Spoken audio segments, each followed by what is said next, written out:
ఓం Sairam Shri Sachidananda Sadhguru Sainath Maharaj key జై. సాయి భక్తులందరికీ నమస్కారం అండి. హాయ్ ఫ్రెండ్స్, అందరూ ఎలా ఉన్నారు? I think all of you are fine. బాబావారి కృపా కటాక్షాలు మనందరి మీద ఎల్లవెల్లలా ఉండాలని మనస్ఫూర్తిగా కోరుకుంటూ ఈ వీడియోని స్టార్ట్ చేస్తున్నానండి. బాబావారు ఈరోజు ఏమంటున్నారంటే, తల్లి, నీ ఇంటి మీద, నీ బిడ్డల మీద, అందరి మీద చెడు కన్ను అనేది ఎక్కువగా ఉంది తల్లి. మీరు ఏమి చేసినా ఏమి చేయకపోయినా సరే మీ మీద చెడు కన్ను అనేది ఎక్కువగా ఉంది. మీ పిల్లలు మంచి తెలివిగలవారని వాళ్ళ మీద చెడు కన్ను ఉంది.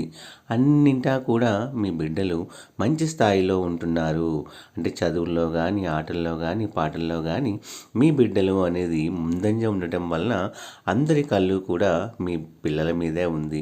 అలాగే మీ ఆయన మంచి ఉద్యోగం చేస్తున్నారని, అలాగే నువ్వు ఎప్పుడూ కూడా సంతోషంగా ఉంటావని, మంచి మంచి బట్టలు కట్టుకుంటావని, బయట ఎవరి దగ్గరికి వెళ్ళినా సరే హుందాగా ఉంటావని చాలామంది కన్ను నీ మీద ఉంటుంది తల్లి.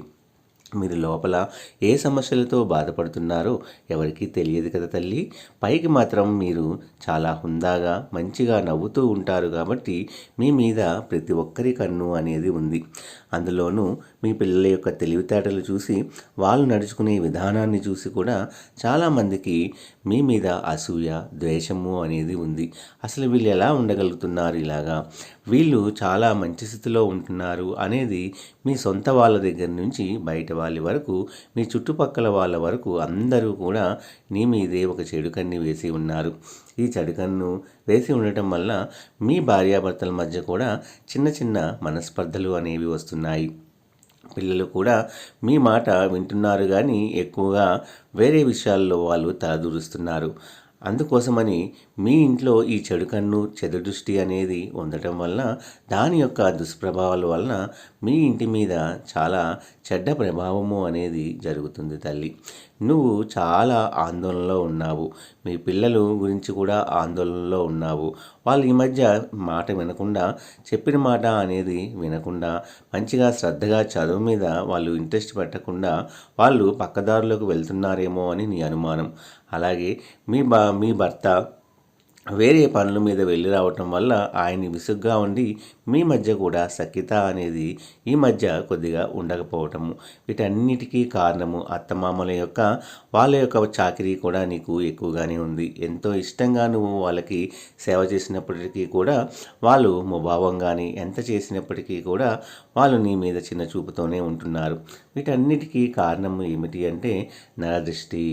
నరుడి యొక్క కంటికి నెల్లరాయినా పగులుతుంది అనే సామెత ఉంది కదా తల్లి. ఆ విధంగా ప్రతి ఒక్కరి కన్ను అనేది మీ ఇంటి మీద ఉంది. కాబట్టి నువ్వు చేయవలసింది ఏమిటి అంటే, ప్రతి గురువారము, శుక్రవారం పూట, గురువారం రోజు హారతి బిళ్ళతో సాయంత్రం పూట నువ్వు ఇంట్లో హారతి అనేది వెలిగించి మీ యొక్క ప్రతి గదిలోకి కూడా ఆ హారతిని తీసుకువెళ్ళి ప్రతి మూల కూడా ఆ హారతిని మొత్తం ఇంటి నిండా కూడా తిప్పు తల్లి.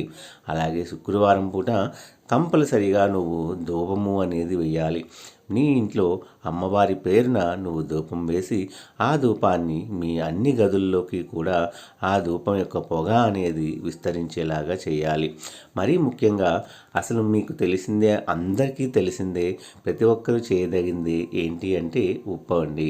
కల్లుప్పు తీసుకొని నీళ్ళల్లో దాన్ని కలిపేసి మీ ఇంటిల పాదికి కూడా దిష్టి అనేది తీసేసి ఆ నీళ్లను తీసుకువెళ్ళి ఏ చెట్టు మొదట్లో అన్నా వేయి తల్లి. ఇవి చాలా మీకు సింపుల్గానే ఉంటుంది. ఉప్పు అనేది ఎంతటి నరదృష్టినైనా తీసేయగలుగుతుంది. కాబట్టి మీ ఇంటి మీద ఉన్న చెడు దృష్టి అందరి కన్ను కూడా తగ్గాలి అంటే తప్పకుండా వారంలో ఒక్కసారైనా సరే ఈ ఉప్పుతో నువ్వు అందరికీ దిష్టి తీసి అది ఒక మొక్క దగ్గర పడవేసాయి. లేదా మీ ఇంట్లో షింకు ఉంటే షింకులో మాత్రం తప్పకుండా పారబోసాయి తల్లి. ఈ విధంగా తప్పకుండా చేయాలి. ఇంకా ఈ రోజుల్లో ఇలాంటివి ఉంటాయా అని కొంతమంది కొట్టిపడేస్తూ ఉంటారండి. తప్పకుండా ఉంటాయి. కాబట్టి మరీ చెప్పేది ఏంటంటే, మీ ఇంట్లో తప్పకుండా గురువారం పూట బాబాని తలుచుకొని ఇంటి పిల్లపాది హారతి మొత్తం ఇల్లంతా కూడా హారతిని చూపెట్టు.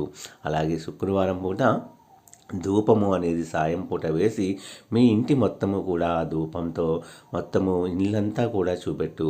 అలాగే వారంలో ఒకసారి తప్పకుండా ఆదివారం పూట అయినా సరే పర్వాలేదు, ఆదివారం పూట అయినా సరే తప్పకుండా ఉప్పు నీళ్ళతో దిష్టి అనేది తీసి ఆ దిష్టి నీళ్ళను ఏ మొక్కకైనా వేసేయి. ఈ విధంగా చేస్తే తప్పకుండా నీకున్న దృష్టి అంతా కూడా, మీ బిడ్డల మీద ఉన్న దృష్టి అంతా కూడా పోయి అంతా కూడా సవ్యంగా ఉండాలి అంటే ఈ చక్కటి రెమెడీ అనేది చేయి తల్లి. మీ బాబావారు చెప్తున్నారు అంటే ఇందులో పరమార్థం ఉందే ఉంటుంది అన్న ఒక్క విషయాన్ని నువ్వు గ్రహించగలుగుతావు. ఈ వీడియో నీకు అందింది అంటే తప్పకుండా నువ్వు చేసి తీరవలసిందే. సర్వే జన సుఖినో భవంతు. నా వీడియోస్ కనుక మీ అందరికీ నచ్చినట్లయితే please like, share and subscribe and support my channel.